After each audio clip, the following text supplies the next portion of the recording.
It's a tough result. I think a similar feeling to last weekend where, we are doing enough to win games and just coming away with 1 point is frustrating. I think obviously the second half we really bunkered in and tried to diffuse their threats, which was just the tactic for the pressure that we were under. And I thought we, managed their threats well through, 80, 83, 84 minutes. And then when you have a player like Rose Lavelle who can score those kinds of goals from those areas, it's tough. I mean, you have to give her credit. It's a fantastic set piece. And they were, pretty relentlessly attacking there in the second half. But again, when you look at our performance, I think we did enough to win the game, and we're maybe, not taking advantage of some opportunities that we had early on in the game. And that's been the story of a few of our games. But look, the reality is we are still in control of our destiny with one game to go. Not like us, not to keep things interesting. So, yeah, I'm really proud of the effort that the team put in. We never have to question that and sticking to our identity. So it's a frustrating result, but we'll go away. Those of us going away international and those of us staying here and prepare to win our last game. Michael Shaw has his hand up. Go ahead, Michael. Um, Hey, Janine. It seemed like the decision was made, as you mentioned, to go defensive maybe a little bit early in the match. Can you talk about kind of that decision and how you have to kind of keep your composure, that while you've made the decision to go defensive, you can't just, kind of lump balls down the field or just make clearances for 15 minutes, because that seemed to be the case, was just not being able to hold any possession once you even got a foot on the ball when they were attacking. Yeah, I think the decision came from the fact that we had three in midfield, and the way that they play is normally to drop one of those midfielders out either into a wide area or into the back line. And so it gave one of our midfielders the freedom to play a little bit deeper, and help us kind of defend when their front three were playing a little bit more narrow, and give the fullbacks a little bit more freedom to defend wider, because there were times in the first half where I think we were a bit indecisive to press in wide areas. And obviously they've got good players all over the pitch, but we wanted to condense that central space a little bit more. So that's why you saw, Taylor Flint drop in. And then obviously with her ability to win things in the air, we saw that as a good opportunity to clear our lines. But as you said, it becomes difficult to play when you're, just clearing the lines for 25, 30 minutes. So we have to find a way that even when we're playing in a defensive shape, to take advantage of the times when we have the ball. And I think around the team, we probably could have done that a little bit better. So we'll look at that and definitely learn from it. But, like I said earlier, through 84 minutes, I thought we defended in our half quite well.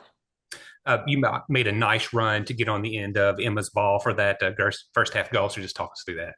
Yeah, I mean, it's tough to catch our front line. They're speedy, but Sarah played a great ball in behind to Emma, who had great composure just to play, a good ball along the box, missed everyone. And as someone running in on the back post, it's a dream ball to run onto. So just wanted to keep it low. Obviously, I think, they helped me out a little bit, but a goal is a goal, and I was happy to contribute to the team.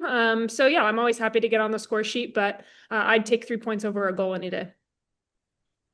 Any other questions for Janine? I'll close with one unless anybody else has one. I have one if you have a sec. Of course. Go ahead, Sarandon. I know that you guys still control your own destiny, but the late goals have been kind of an issue for you throughout the season. What can you guys do in this next couple of weeks before your last game to ensure that those 3 points are yours to really close it out? And especially heading into the postseason, if you do make it, that's something that you can't really let go either. Yeah, I mean, look, the reason we've put ourselves in positions late in games is because we're not taking advantage of opportunities we have early in games. If you put 2, 3 balls in the back of the net in the first half, you're putting yourself in a much more comfortable position. And we've been in a position for quite a few times in the league where we're, trailing late and we, equalize, and then we give up a late goal, or we're, up 1-0 late and we're letting a goal in late. So I think, look, at the end of the day, it's a difficult thing to conceptualize when there's a foul called and in that dangerous space. And like I said before, it's an absolute world-class goal, so there's not much you can do about that. But I think from the issues we had maybe earlier on in the second half of the season, giving up late goals. I think we've been much better in the last 4 or 5 games on closing games out and really pushing through the end. And it's an unfortunate way to give up a late goal in this one. But yeah, I mean, to put ourselves in a position where we're leading instead of trailing or, being tied near the end of the game, I do think it is a step in the right direction. But obviously now we've put ourselves in a position where we have to win our last game, and that comes with certain realities, and we have to be aggressive to go out and play our style at home and press high and take advantage of our opportunities on goal, put the ball in the back of the net and keep it out of our own. Any other questions before I go off with the final one here? Janine, just you alluded to it earlier, but for you and a few other of your teammates, you're going on international duty now next week. How do you manage having the Bay game, I would imagine, somewhere in your mind while you're off doing work with your national team? Yeah, it's definitely in the back of your mind, and it's difficult. I think when you do this for long enough, you learn how to compartmentalize a little bit. And so I'm excited to go with the national team. I think it'll be a nice change of scenery, and hopefully the girls that are staying around will get a couple of days off to decompress, come back in, and we all know that our arrows are pointed in the right direction, and everyone's committed to getting 3 points at home, putting in a really solid performance and solidifying our place in the playoffs, because we deserve to be there. So yeah, I'll absolutely be thinking about it. I know I speak for everyone when I say that they will, staff included.